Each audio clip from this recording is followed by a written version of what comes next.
After a winter like this one, people are looking forward to the time when the snow finally melts. But there's another side to snow melting in this area, and that is that if the snow melts too quickly, the Androscoggin River will flood.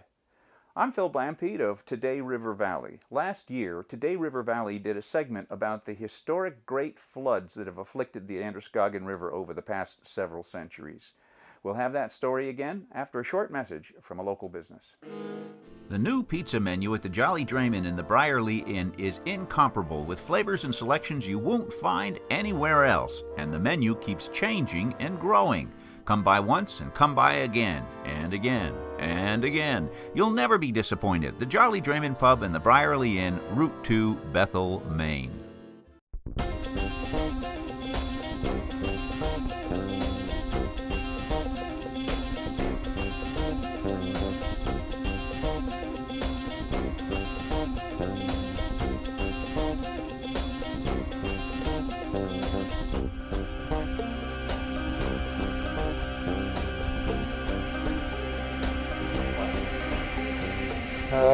Back in 1987, I was the town manager of Rumford during the big flood of '87, and you couldn't get in or out.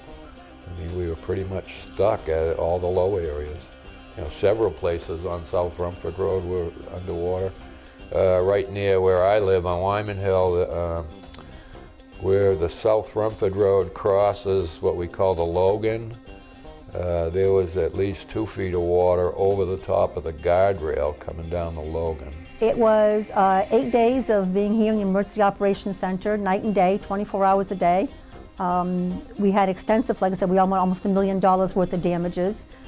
We had people coming into the EOC at all hours of the day and night once they were able to get back to their property. And my father took both myself and my brother out, and we actually walked the highways that were closed. But those same highways that we walked were actually flooded at the time.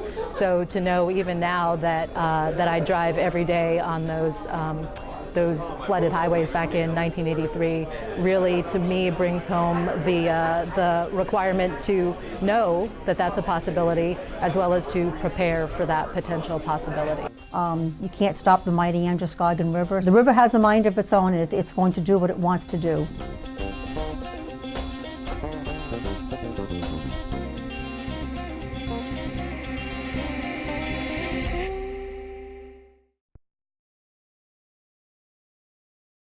For most of the year, the Androscoggin River in western Maine is a good neighbor to most of the people who live near its banks. But sometimes, come late March and early April, that changes.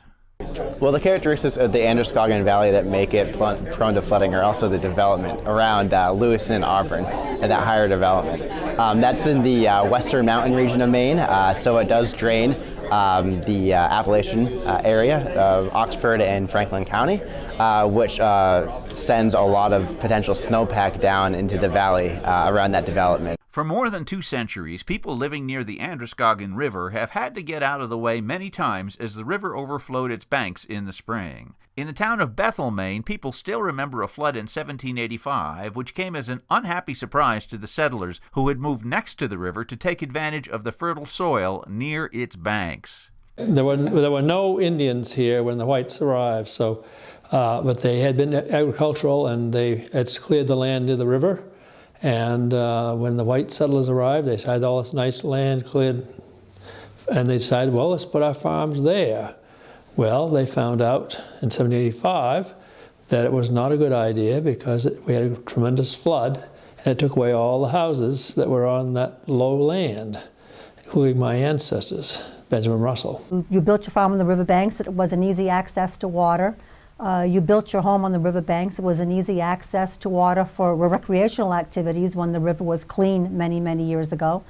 And it was it served as a source of recreation. It served as a source of fishing for many families.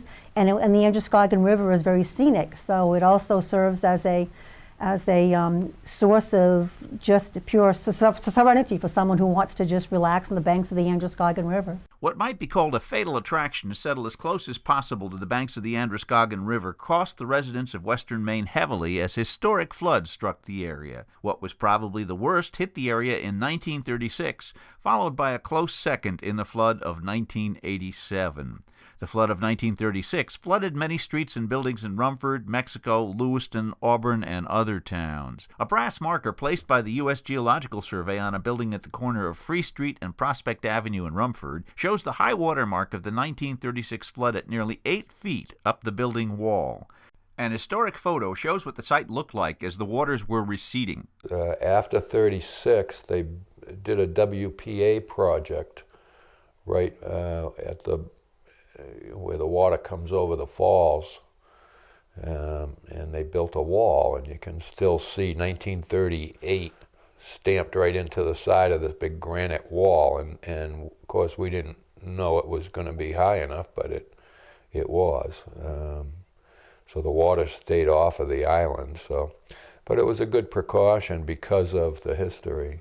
There aren't many people still around who remember the 1936 Androscoggin River flood, but memories of the 1987 deluge are still fresh in the minds of many. Went home, was ready to get into bed about 11 o'clock that night, and the fire chief, Eugene Bovin, called me up, and he said to me, "You better get down here to the fire station." So I went down, and he had been of course, he lived here his entire life, so he had an idea of what was coming.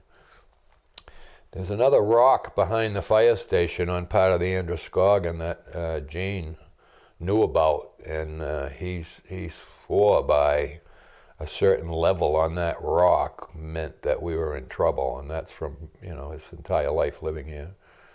So the water had certainly reached that level on that rock. We drove around, we went up to the hydro plant up at the top of the falls where they have a big power station, and they record volumes of water coming through the dam. And so we went up there and looked at the volumes that were coming and the record that they had for the previous 24 or 30 hours. And you could see how the volume was growing and growing and growing, and it was still raining, and it amounted to about 4 days of rain that melted the entire snowpack from that winter. 2 o'clock in the morning, the selectmen came in, called a special emergency selectmen's meeting. Once they saw the data we had accumulated, they immediately declared an emergency, which allowed us to call in all the town employees. We started phone calling and knocking on doors, all the low-lying areas that we knew would be impacted by a 100-year flood. There were a few car dealers that we knew were in the low areas, and they were able to come in early, move all their vehicles out of their lots, get them all to higher ground. A lot of businesses were able to be warned. And the water continued to rise, and we knew it was going to rise. We were fortunate. We had about a 12-hour window to be able to do this, and we ended up saving an awful lot of property. In Lewiston and Auburn, parts of the business districts were underwater. In the flood of '87, at the height of the water, we were at 23.65 feet. Water was just above the first floor window behind Roque Block building. So anybody who left their vehicles there, the vehicles would have been flooded. Anything in the basements of those buildings was definitely submerged in water. If we're looking just in the city of Lewiston, crossing from Lewiston into Auburn at the Longley Bridge, the clearance under the bridge was less than 1 foot at the height of the flood. The railroad trestle that you can see from the Longley Bridge as you look up over the Great Falls rocks, the water was just inches under the trestle. If you were going into New Auburn, Laurel Avenue, Newberry Street, that whole area, we had water just to about halfway up the first floor windows in that area.